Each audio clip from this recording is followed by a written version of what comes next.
session together, and I think we started in late February. So, kind of in the middle, just jumped right in, and you all could not be more welcoming and supportive. I know the council is aware of this, but you just have an incredible staff, and we had the pleasure to work with them in various capacities, as the range of bills that we touched on really drew on the expertise of everybody. And so on behalf of myself and Dave and our whole team, we just want to say thanks. And, we hope you feel it was a good value add, and certainly many of the issues that we're going to talk about remain to be continued. So just wanted to again say thank you. And with that, we did provide to staff a draft end of session report that is, I want to say it's about 10 page, well, maybe not quite that long, about 7 pages long or so.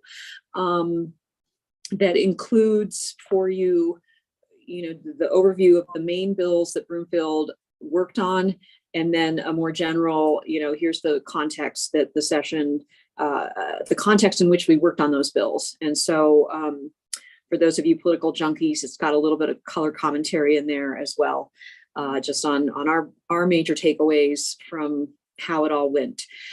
And again, just high level, the session ended very late on Monday at 10 p.m. Monday, May 8th.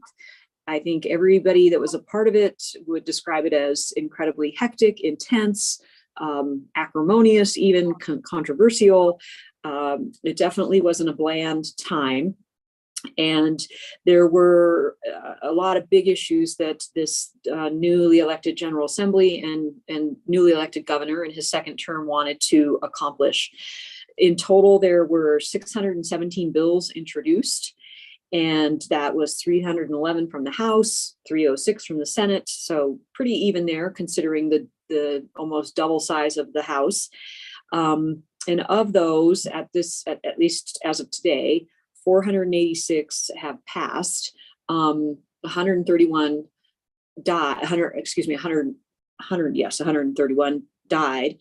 Either failed during the process, or the governor has vetoed 3 of them and allowed 1 to become law without his signature. And the governor does have until June 8th to decide upon bills, whether to sign them, veto them, or again, allow them to go into law without his signature. So we still need to wait a little bit for the final tally, but 617 bills is a lot. It's a big lift. It's a lot going on in that crunched 120-day session. For Broomfield, you were quite active during the session. And we had you and your staff and the lobby team and the council tracking actively about 66 bills. And you, again, can find those in your bill tracker that is, live in real time updated for you. It should, again, show where they all landed here in the next couple of weeks. And of those 66, you identified 25 as top priority bills. And by that, we distinguished it as you were actively involved, either providing testimony, working with stakeholders on negotiating, having us talk to lawmakers about the measure. So 25 bills you actually waded into and were highly involved in those. We are just going to quick sort of tag team here on those high levels. And again, you can get more information in the report that we send, and then also just on your bill tracker. But of course, probably the largest, the center stage, or maybe I should say the center ring, if you think of a 3-ring circus, the center ring was the land use bill. And this was a measure that we knew was coming. It had been talked about certainly even before the session began. There was conversations happening that some big, very ambitious legislation was on the horizon. And Governor Polis, in his opening State of the State address, talked about the need to address Colorado's affordable housing crisis and really laid the foundation for his vision of a supply side approach to Colorado's affordable housing issues. The bill, however, didn't come until very late in the session. The last, I'd say, half to 1/3 of the session, and it was not.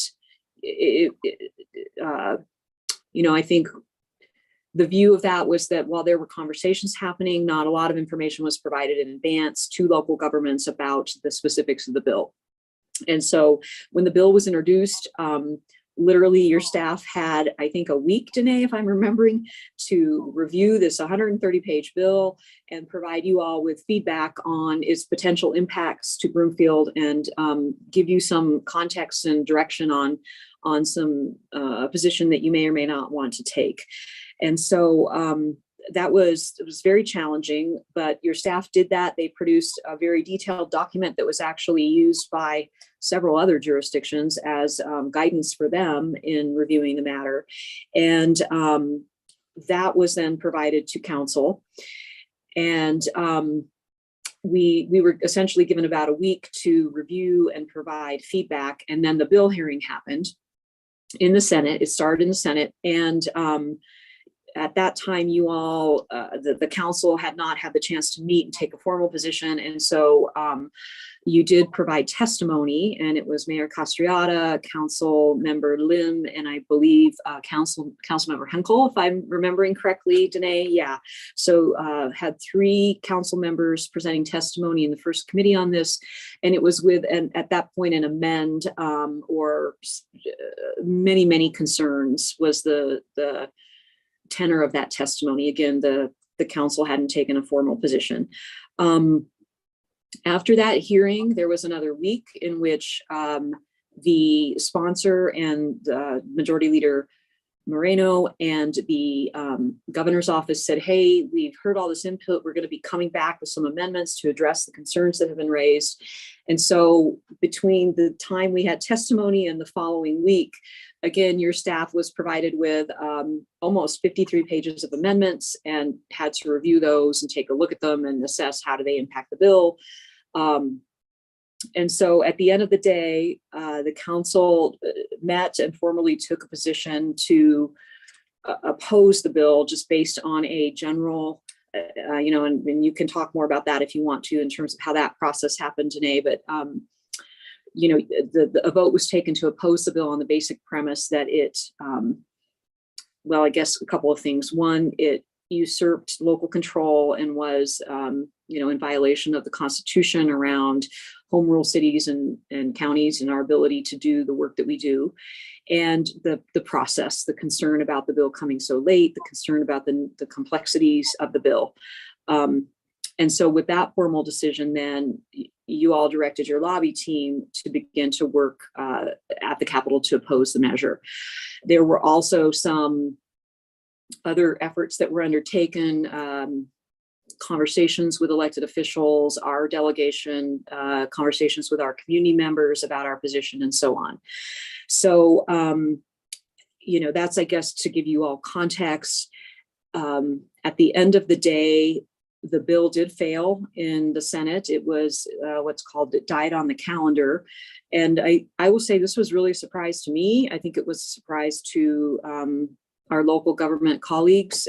We do know that there was intense negotiations going on the last day of session for about 8 hours on, and I'm sorry, I'm kind of abbreviating this because I'm realizing our time and I'm taking so much time on this one issue, but it's, was sort of our one of the absolute main things that we did last year. But what happened is the measure was amended in the Senate to remove any preemption provisions. It then was sent to the House. The House amended the bill to re-include some preemptions around accessory dwelling units, around transit corridors. And again, given our position around opposing preemption, that was unacceptable to us. That's the position we were in. And really what happened was the Senate version of the bill and the House version of the bill were in conflict with one another. They would have had to be reconciled. Again, 8 hours of discussion in the last hours of the session, and that did not result in a compromise being secured. And so at the end of the day, the proponents and the sponsors elected to step back and allow the bill to die on entirety. And you would, I know you've read all the papers and such, but definitely there is a commitment on behalf of Governor Polis and the sponsors of the bill to to bring this issue back. They feel strongly that it was defeated because of special interests, is how it was categorized, a misunderstanding perhaps of the impacts. And so that's where that piece stands. I can stop here and see if Danae or others want to add anything, or if there's questions on land use. I see Council Member Lynn hand up. My question is, do you, what we will do in the interim, knowing that this will come back in some form?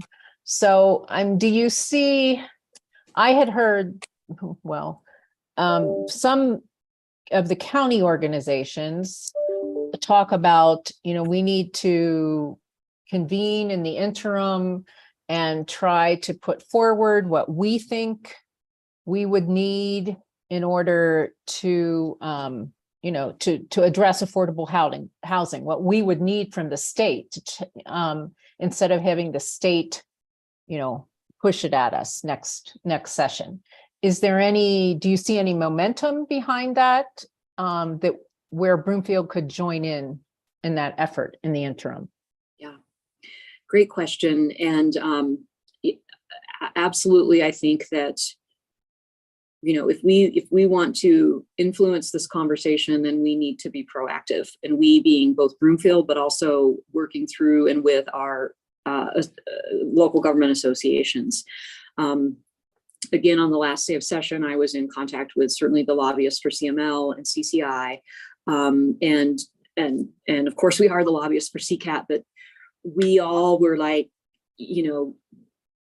if we, what's that expression? You expect a different outcome, you have to have a different approach. And so if we want to get in front of this, we need to be thoughtful and intentional, and working with one another on what that looks like.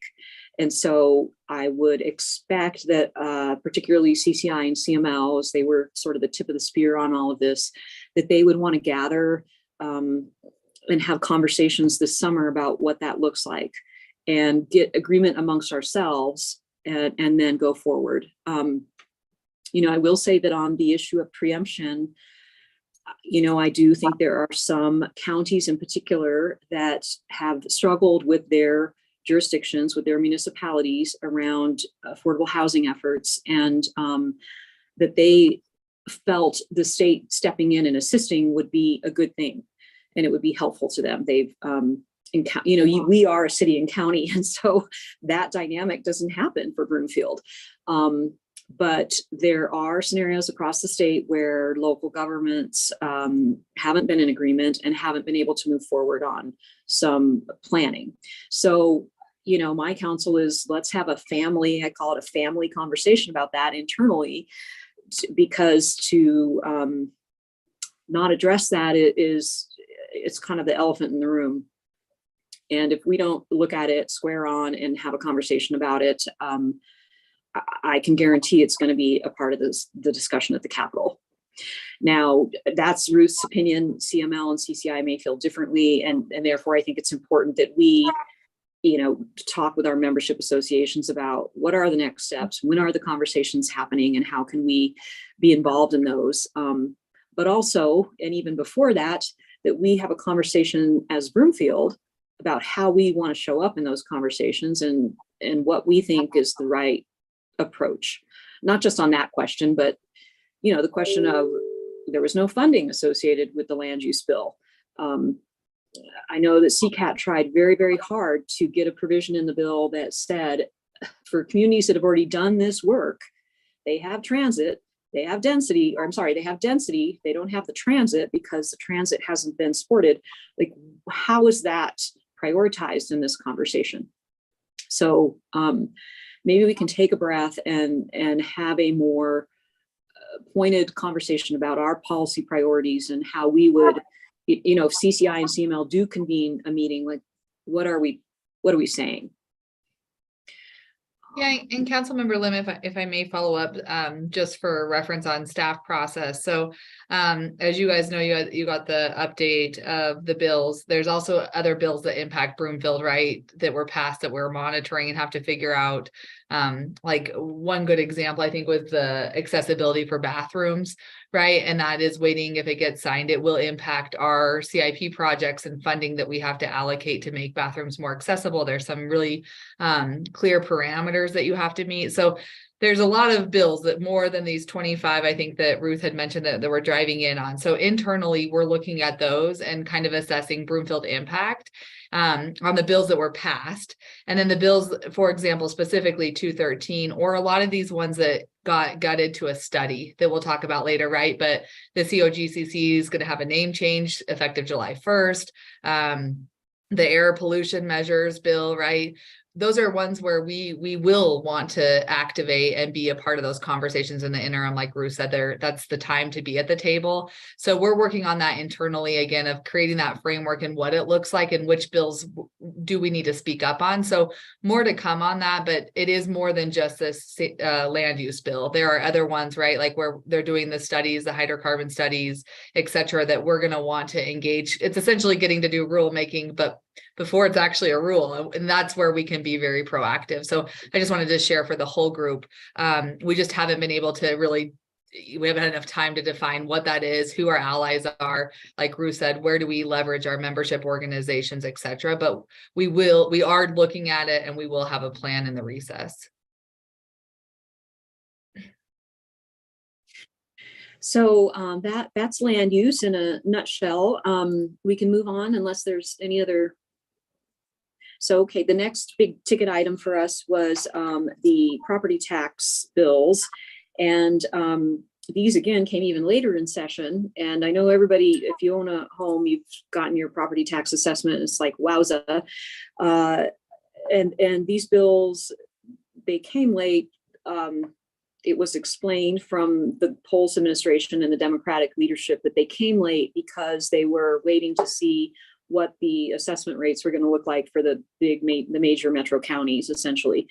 And so they also indicated that they had spent months in negotiations with the business community and with the essentially Colorado Concern, which is a conservative think tank, a conservative action group, to come to some consensus with them on policy changes that would be an alternative to a measure that's been filed, Prop 21, that would essentially put a California-style Proposition 13 in Colorado. It would limit property tax assessments at 3% in perpetuity, which, if you do the math, would be devastating for local governments and anyone else that relies on property taxes.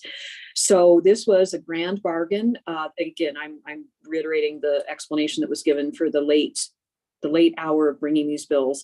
It was a grand bargain to get those interests to move behind these measures and to move away from the ballot measure that is still out there and potentially could still pass. So two bills came forward very late in the day. Essentially, it reduces property taxes, partially backfills local governments. We were part of trying to get the backfill increased and have that voice down there. That was not successful, but it also increases the Tabor cap by 1% to create a dedicated revenue stream for backfilling local governments and others. And then a companion measure at the concerns that were being raised around Tabor refunds being disproportionately benefiting people of wealth. A identical measure was passed that gave Tabor refunds on a flat per person basis. So those measures drew tremendous opposition from the Republican minority in both the House and the Senate. In fact, the Republican House members walked out of the chamber on the last day of session and did not vote. That my 30 years down there, I've never seen that happen. It was a sad moment, and my hope is that there can be some reconciliation amongst the members in the wake of this. But the bills did pass, and now they are putting forward ballot measures for the 2023 November. This November, we'll see a question on these measures before our voters. Again, seeing our time, I'm going to keep it there. But anybody else want to add anything or questions? We are monitoring the lawsuit that the news reported just Oh, to see. right. I'm sorry. No, that's totally okay. They didn't ask for a preliminary injunction, so they might be hitting a time issue with the ballot question, but we'll keep monitoring that to see if that, I mean, especially for our clerk's office and the assessor's office, if that changes the ballot title, if it actually makes the law void. But yeah, so potentially more to come on that. We'll let you know. Yeah, thank you, Nancy. I'm sorry. I should have shared that. Yes, just yesterday, the conservative group called Advance Colorado did file an injunction to try to stop these measures from going forward. The sponsors of the bill, I don't know if they've been quoted in the paper, but I just reached out to tell all of our clients, well, is there going to be a campaign on this, or sort of what's the next steps with this? And they basically said that we're not at all worried about this. It has embarrassing colloquialisms, citation errors, incorrection of law. They feel like the Attorney General is going to summarily toss it. What is the expression? You ask 4 lawyers, you get 10 answers. No, with all due respect, Nancy. So I like to say 40, but that's okay. So who knows, but yes, that is also, of course, in play, that there's been a lawsuit filed. I think we'll probably know sooner or later, given, to your point, the timing of these measures, and it's in the public interest to come to a decision one way or the other. So that's the property tax measure. And again, I don't know if it's something that Broomfield wants to consider, assuming the ballot measures do go forward and this lawsuit is resolved. If the council wants to take a position on those, if you've taken a position on ballot measures in the past, I don't know, but our job will be to provide you with as much current information as possible for your deliberations. Okay, I can go ahead and move on, or actually I might, Dave, pitch this to you to talk about the energy and environment bills, and also Danae, I know you spoke about some of them, but I know the two of you led in that space for us. All right. I'll kick. The big one was 1294, and Danae, I know you all were involved in that pretty heavily. But I'll go ahead. And there was one that we worked on that I don't think we wrote up too much, but it's in the bill summary. Senate Bill 201, the forced pooling bill. That was led by City and County of Boulder, CCOB. We worked with them and their lobbyist, former Representative Mike Foote, to try to get that moved forward. Sponsored by Senator Sonia Jaquez Lewis. It would have made the playing field for mineral rights and forced pooling more even for property owners and not so much for industry. However, industry there had a couple allies on the Democratic side, and Senator Nick Heinrichsen from Pueblo and Senator Dylan Roberts from Avon.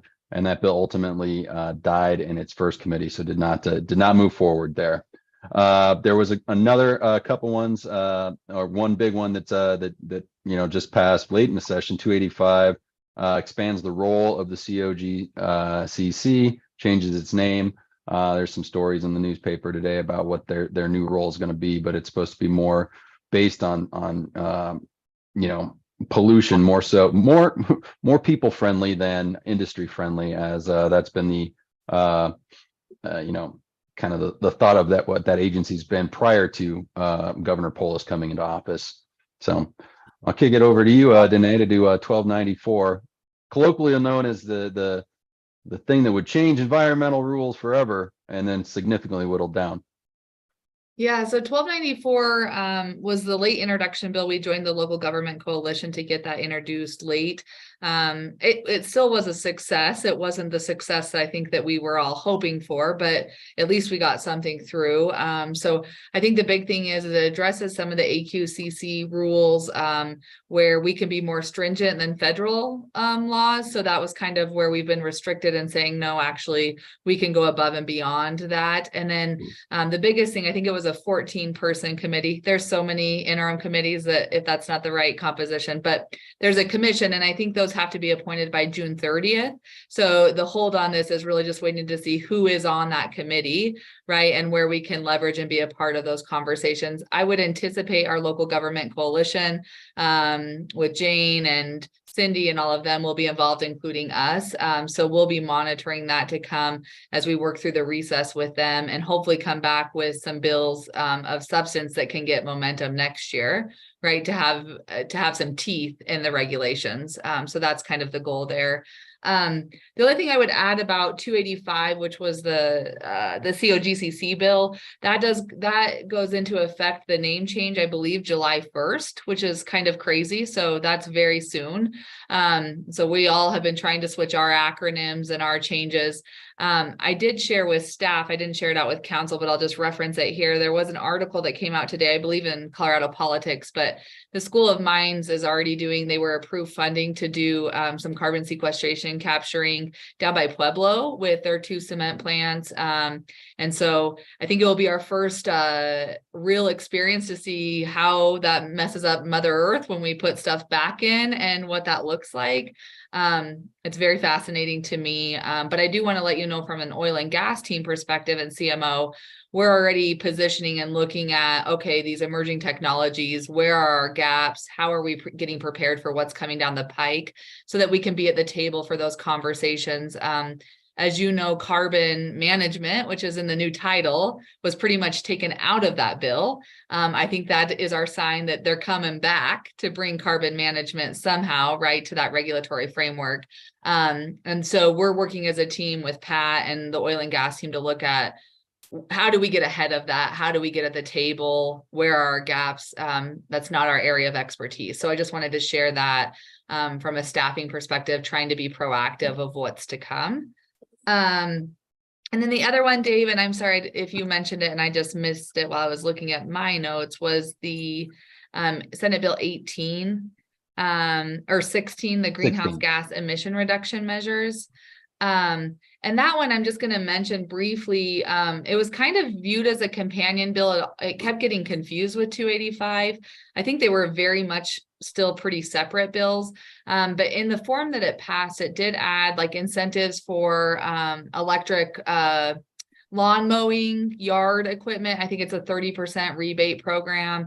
And it did do some work there. It does address, and Pat, I'm looking at you because I don't have the bill in front of me, but I think it was class 5 injection wells. Was that the right class? I think it's class 6, but Class 6. Okay. And we did an assessment. Pat did a really great job at that at the beginning to see if we had any local control issues and what those are.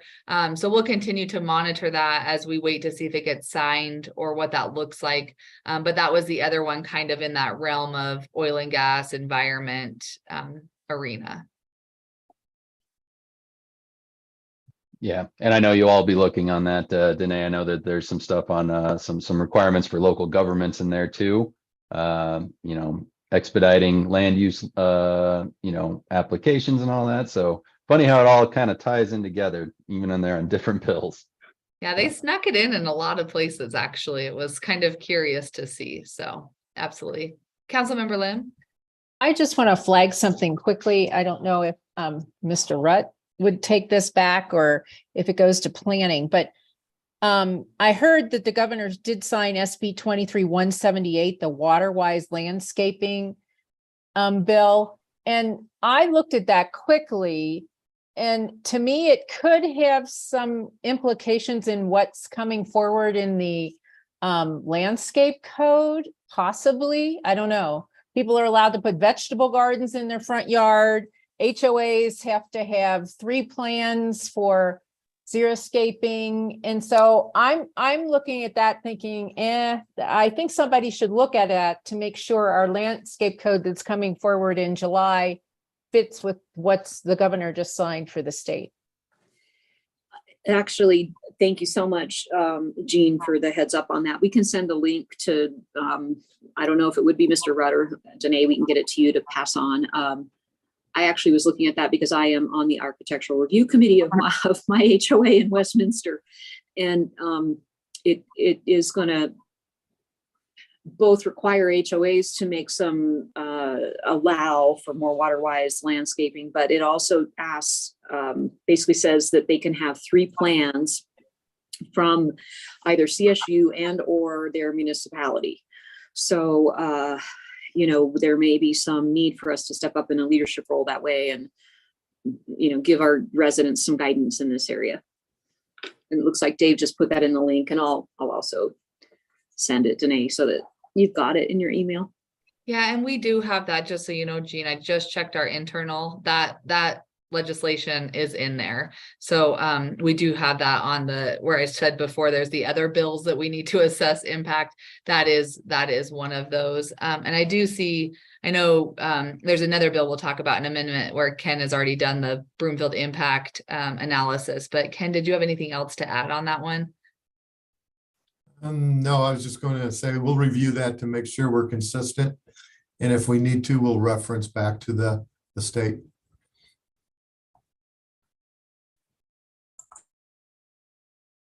Okay, Dave, or anyone, anything else in the area of energy and environment?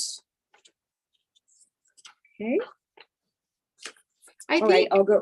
sorry, Ruth, Sorry. let me just mention a couple more just because I know they're on just radars. I just want to let you know staff is on them. So one was the ozone season grant flexibility program, which had a very interesting course, House Bill 110. But that one did pass and is moving. But then the other two, I think maybe that we didn't talk about, and we didn't really we've been tracking, but not prioritizing, was 1233, House Bill 1233. It's the electrical vehicle charging and parking requirements. And then the other one was 1272, which is the tax policy that advances decarbonization. And it's around offering state income tax credits for people to buy electric or plug-in vehicles or hybrid vehicles.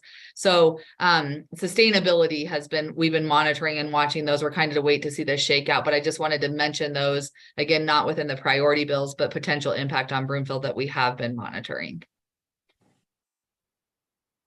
Great.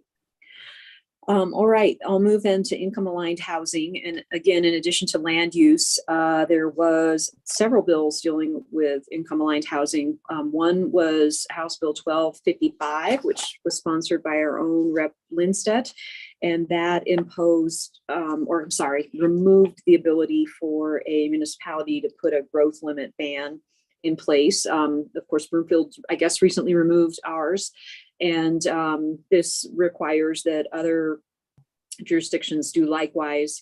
There was some controversy around this, particularly with communities that have used growth limits to actually promote affordable housing and prevent the development of high-end, particularly in the mountain communities, high-end single-family homes. And for municipalities that have had infrastructure issues and demands and have needed to put growth caps in place while they manage their infrastructure needs. So the bill did have some amendments to try and allow for and recognize those kinds of concerns, but it did pass. And then also, I just noticed we didn't have this in here for you. We should add it. House Bill 1190, which was the bill allowing for right of first refusal for municipalities for in an urban area, a unit of, a property of property of 15 or more units, and in rural of 5 or more units. And this also was amended considerably, but still allows for a local government to step in and essentially provide a market rate offer for a property that would be potential for affordable housing. However, the property can be no newer than 30 years old. And that was something that was, I guess, disappointing in the negotiations because, this essentially means now all that will be available for these purposes is older units, older properties, but nonetheless, this is a first in the country policy that's on our state statutes now, and I'm not sure if this is something that Broomfield can avail ourselves of, but it's now another tool. In addition, we supported, and it did not come to pass, House Bill 1115, which would have allowed local governments to do rent stabilization, not rent control, rent stabilization. It didn't mandate that you do it, but it would have said a local government can choose to do so.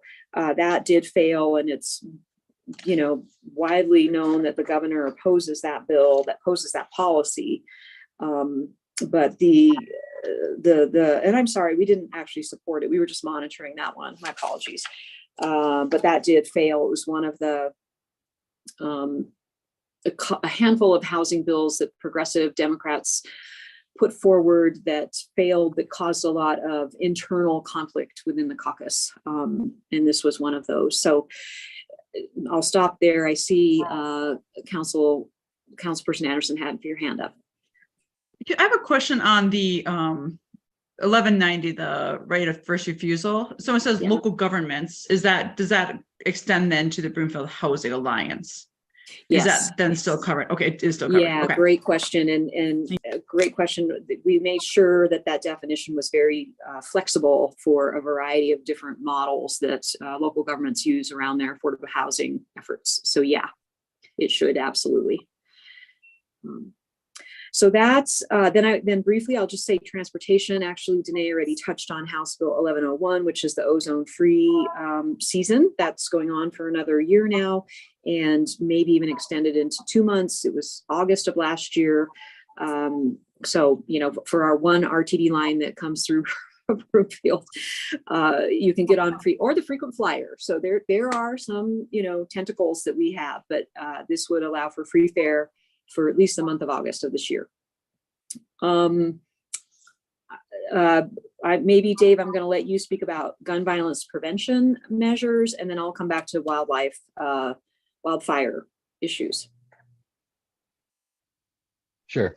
Thanks, Ruth. City and County of Broomfield, early on when we started having these meetings, we had discussed being more active in some gun violence prevention measures. There was a package of measures this year that did pass. One was House Bill 1219, which would create a waiting period for firearms. So previously it was however long took the background check. This is at least 3 days or however long it takes to finish a background check. So at least 3 days to purchase a handgun or a firearm. The next one that we were also supportive of was the extreme risk protection order petitions that passed a few years back, that gave law enforcement the ability to, known as the red flag law, gave law enforcement the ability to proactively remove somebody's firearms if they were a danger to themselves or others. It'd been used sparingly or differently in different jurisdictions and different areas of the state.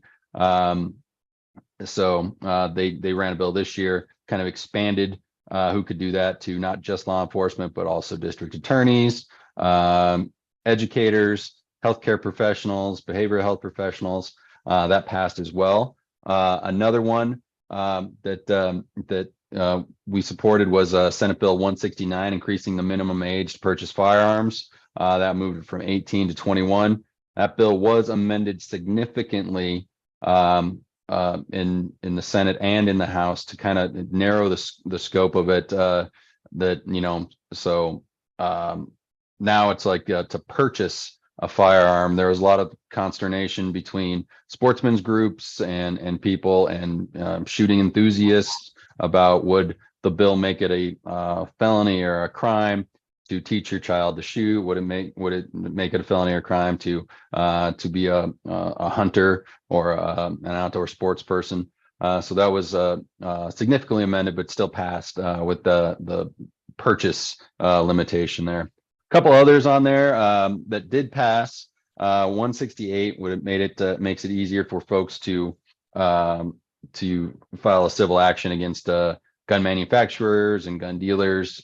And then also a crackdown on the unserialized guns known as ghost guns, like the gun kits that you can buy on that. That also passed. There was another proposed ban on assault weapons. It was a really big one. And that, it was like very broad about what weapons would be banned in the state. That ultimately failed with a lot of bipartisan opposition on that. So, 5 gun bills introduced, or 6 gun bills introduced, 5 of them passed. It was a pretty big year for gun violence prevention measures. And in Colorado, they've had, 2013 was a big year for gun violence prevention measures, and so was 2023.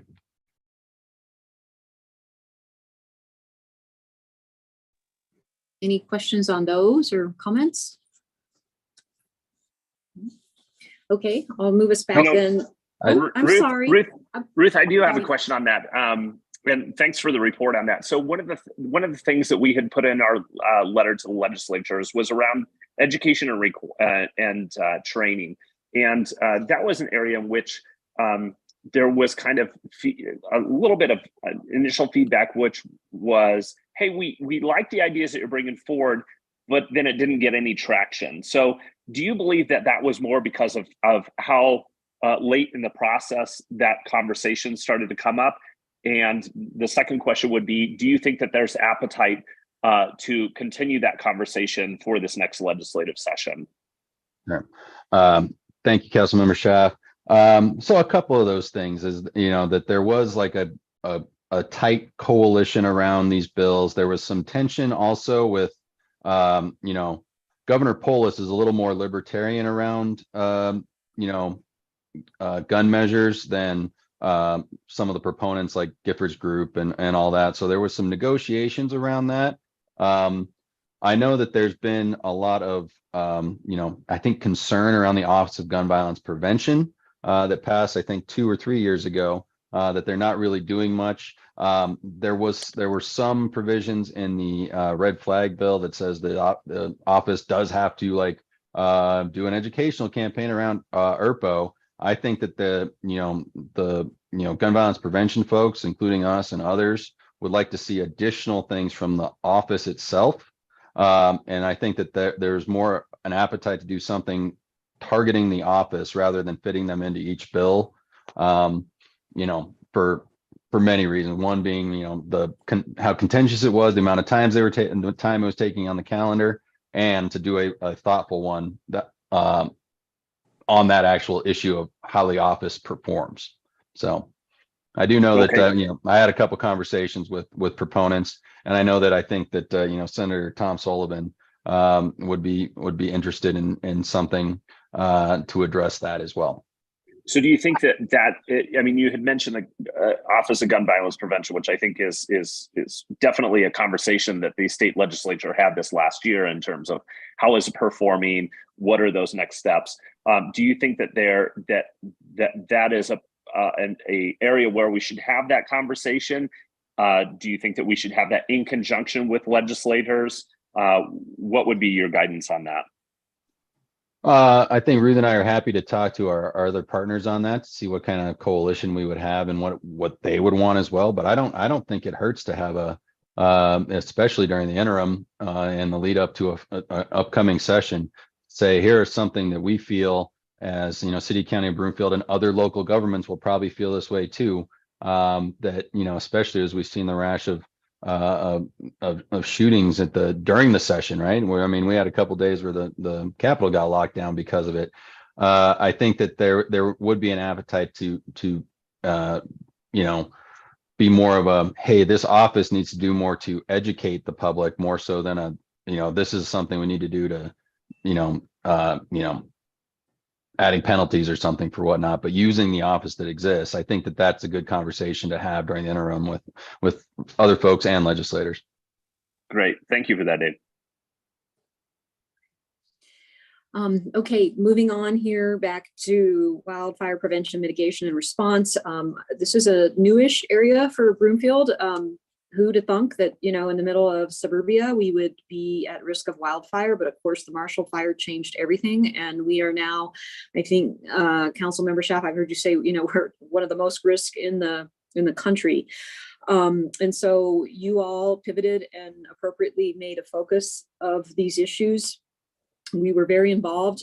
Council Member Lim, thank you for your leadership in helping to draft and support Senate Bill 166, which was the creation of a statewide board to institute a statewide code in the wildland urban interface.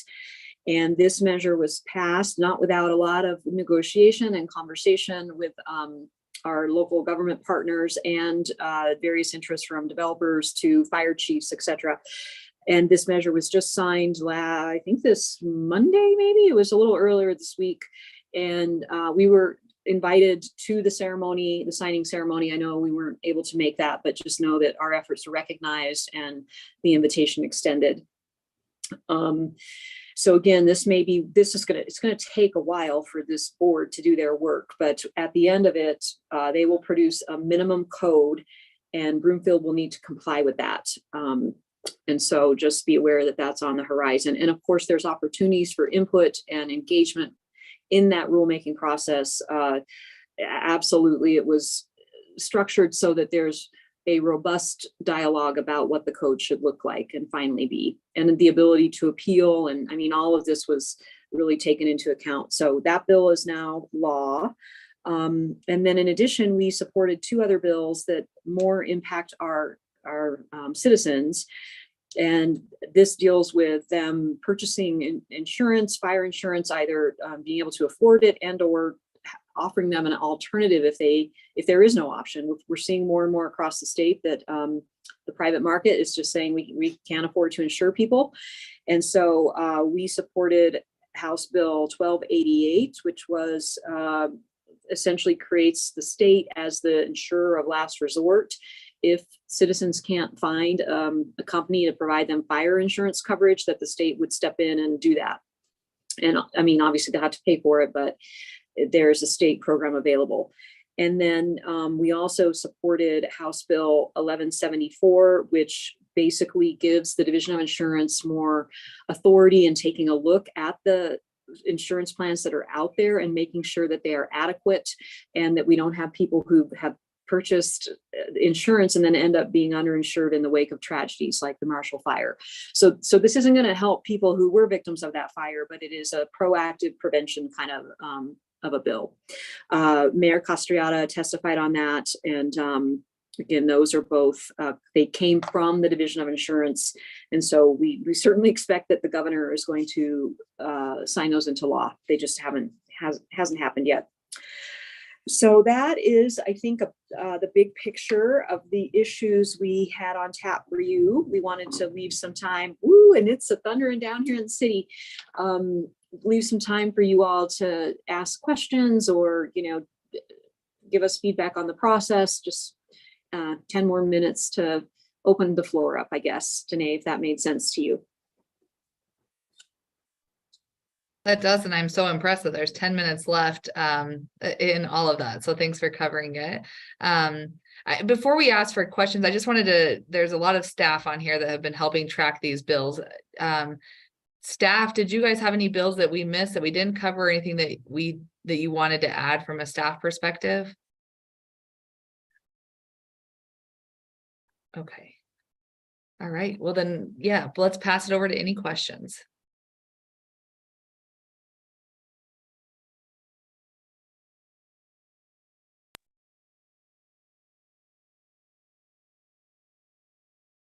Let's see. Okay, I think I saw hands are going up, but I think I saw Jean go first. So we'll start there, and then I see Devin and Lori. That's the order on my screen, so that's what we'll go if that works.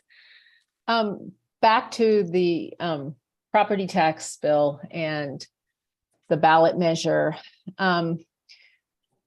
Obviously, we have a lot of constituents asking questions about property tax relief possibilities at the local level. And so I understand that the staff can't get a full picture until we understand the implications at the state level. So, I mean, even with the lawsuit itself, at this point in time, and I'm a little surprised they didn't ask for an injunction. Did that seems, Nancy shaking her head. Yeah, we'll check it. It only got filed. They filed an amended complaint. They can file for the injunction this week, which that's Okay. not terribly uncommon to file a motion after you file the complaint.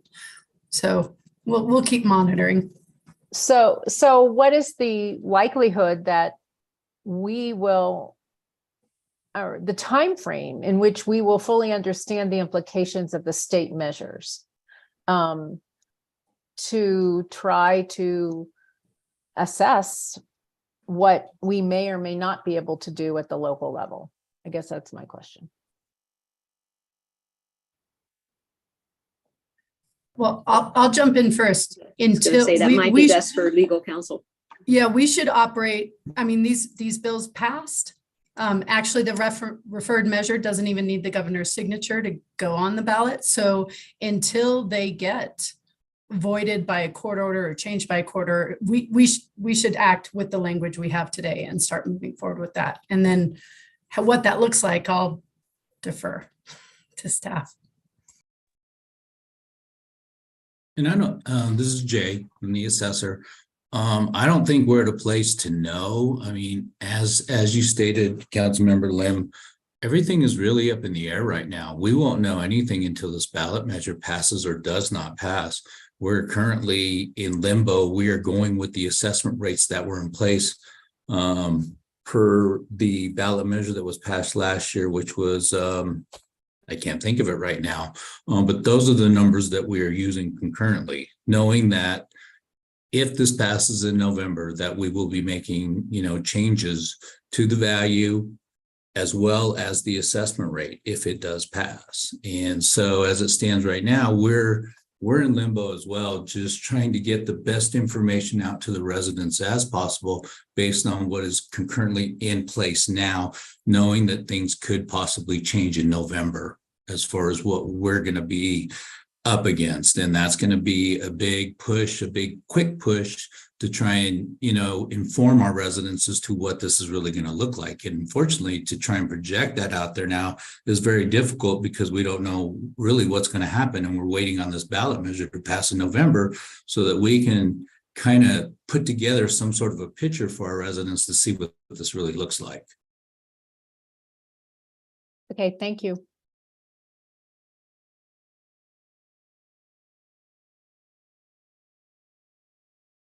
Okay, Devin, I had you. Oh, Ruth, did you have something Oh, else? no, I was gonna call on, yes, Perfect. please, Devin. Lori, why don't you go first? Okay, so now I forgot my first question, but actually staying on this topic of property taxes, when it talks about the rates and it talks about local governments, and then just curious because a lot of us have been looking at the breakdown of property taxes, and the vast majority of my property tax bill does not go to the city and county of Broomfield. It's split amongst a school district and the metro district and the North Metro and all that. So when you say local governments, does that include metro districts? I think school districts are excluded. So as you lower that rate, it's not really direct, but that's all to be determined, right? As do metro districts fall under local government? That they'd be a separate entity and non-impacted, even though they're getting more money than they maybe need. As there's a separate entity that has to deal with their rate, right? Or how? Or is that not? My understanding is except for school districts who will be held harmless under the measure, in the sense of, they already get state backfill. There's a whole formula so they are different, but all local governments that get property tax are impacted by this measure. And, so I don't know if that quite answers I do realize your property taxes, all of ours go various and sundry ways. Oh, excuse me. It is really right over our office building here. Sorry. So I hope that, so your interpretation is that metro districts would be included in that broad, it's like a broad term of local governments. That is what I understand, but we can double check on that for you, council member. And I was also going to offer that, the author of these two measures was Carrie Kennedy, who is the governor's fiscal guru. I think that's her, I don't know if that's her official title, but that's certainly what she's been dubbed. And she's been incredibly open to meeting with local governments and talking to them about the intentions, and she's very, very versant in this area, at least to understand the intended direction. Additionally, the sponsors, both Senator Hansen and Rep. Weissman, are very versant. And so if we wanted to have a conversation more about what the hell was the intention here, and I think they would be open to that if there's an interest. I think it'd be, as our constituents are asking questions, it would be like a helpful piece of information. It might just be right. I mean, it might come with time too. I was just curious how broad that relief was, if it includes them. So yeah, if you see that information, I would love to see it. The other question I have was related to the landscaping measures where they impact HOAs. This is like, I don't know, the City and County of Broomfield can answer this, but do the HOAs, like those within Broomfield, are they monitoring legislation too? I mean, you can't really answer that, but I'm just curious if for some reason I'm thinking we got some smaller HOAs and some bigger HOAs, and like Anthem Ranch, they monitor everything. Their board probably they've seen all of this, but some may not be monitoring it and some of them impact them. Like, do we ever, it's not a responsibility, I understand that, but do we ever like pass it along to the HOAs, like heads up, here's a few bills that might impact you? Or just is that's on those entities to find that out? Is that, I'm just wondering if there's any way we can give them a heads up before our constituents ask us, because I get these questions like they kind of come around through us because the HOA board doesn't see something, or I'm just wondering if there's anything we can do to get that message out to them, is like my question.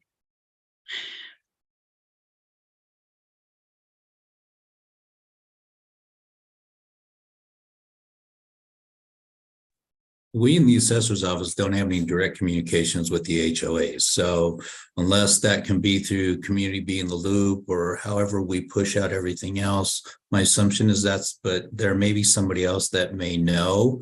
But we in the assessor's office don't reach out to the HOAs directly. So like I said, I don't know whether there's another line of communication that's available or that they use. Yeah, I was thinking specific to like the landscaping, which I suppose, and that we can also pass that information on too. So I'm not like, if there is no other method, I'm happy to reach out to the HOAs of mine, community, make sure that they're all aware. I was just curious if there's any, I'll assume that's a no and that we can do that. So thank you. Yeah, and Lori, I would just mention from doing all the HOA stuff with the universal collection, it's so hard for us to maintain those lists and follow up, and then it sets us really bad. Like, it's just, there's so much to communicate. It would be really hard to that'd become a full-time job. So one thing I would mention is these are recorded. So if you wanted them to be able to listen to the HOA update, they could do that. And then when Ruth does send out the list, there's the link to the actual legislative website and what the information is and who their sponsors are. That's probably the best. And then it coming from you as their representative so that you have that information. Okay, thanks. That's all my questions.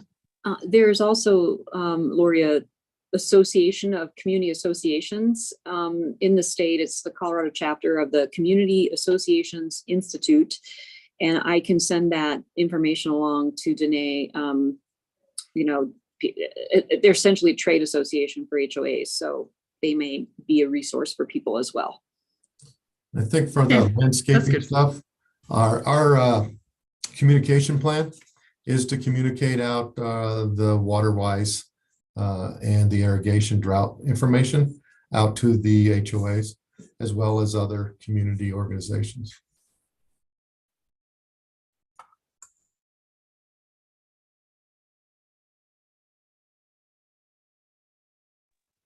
All right, I think it's my turn, so I'm going to jump in. I apologize. I didn't know if I was still driving. Go ahead, Devin. No worries. So I'll keep this quick because I know that we're past time, and this is definitely more of a conversation in the future. But I think that there were a lot of good elements that came out of this session in terms of how Broomfield worked together. I like that we had an outside consultant. Ruth and her team has been great.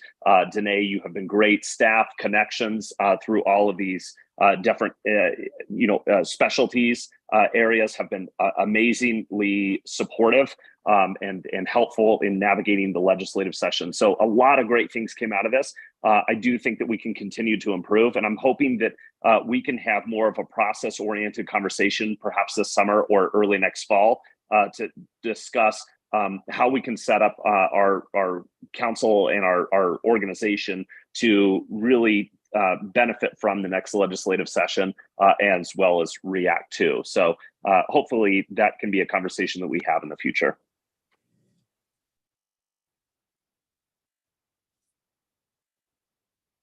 And then James. I would, and by the way, I would agree, and we certainly remain available for any support in that conversation you would want. Sorry, Devin, I didn't mean to move off of that without acknowledging your comment. Can you hear me? Yeah. Okay, so I just had a follow-up question on the property tax measures regarding what we can do or in the future as far as potential relief for our portion of it. Is it my understanding that the referred measure to the ballot is just about the backfill?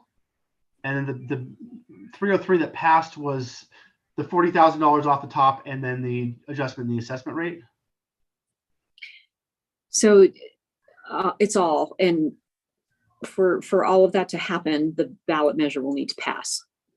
Okay, so if the ballot measure doesn't pass, the other 303 doesn't get implemented? Right. Okay, gotcha. That's a clarifying I needed. Thank you.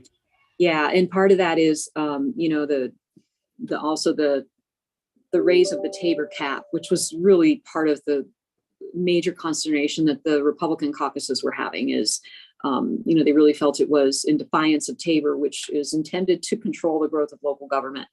And the measure will say, let's increase the Tabor cap so that we can keep more of these funds to provide this relief and so on.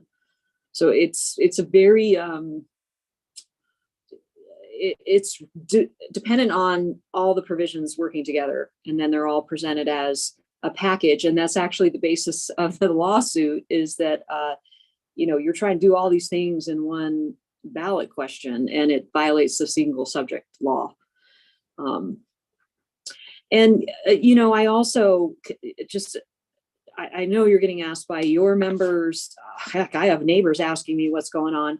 I think that we can maybe try to find some hopefully simple information. That's why I was trying to get with the sponsors to say, hey, is there, like, in theory, you're going to have a campaign that forms to get this thing passed? And does the campaign have information? So we'll try again to see if there's essentially some cliff notes out there for all of us that help us understand it and then explain it to people that we're getting questions from.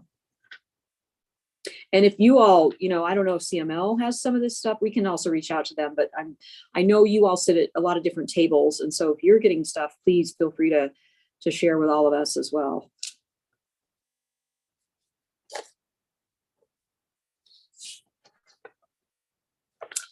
Well, yeah, we are over time. I think that's all we had for you now. I've taken a lot of follow-up notes, and so we'll get back with Danae and the staff on several of these items. Yeah, this was our last scheduled time, so I don't know how we will just look forward to whatever you guys want next. Dave and I will be here and ready to go. So. Thank you so much, Ruth. And like I said, I think this was a different session for us. We were more active than I think we've maybe ever been or have been in a long time. And so we're trying to just kind of process what that looks like. And Devin, to your point, look at what does that make? What's a thoughtful way to do that moving forward, and with all of our membership organizations and everything. So more to come. Ruth and Dave, we just need to, internally meet. We haven't had time to do that yet. And then kind of connect of what that looks like. But I do want to say thank you. It was helpful to have, even though the text came at midnight, 1:30 or whatever. I know you guys were burning the midnight oil down there. So thank you for keeping us all connected, and more to come on the legislative front as we prepare for the 2024 session. So thank you. And I hope everybody has a good rest of your week. Bye all. Thank you very much.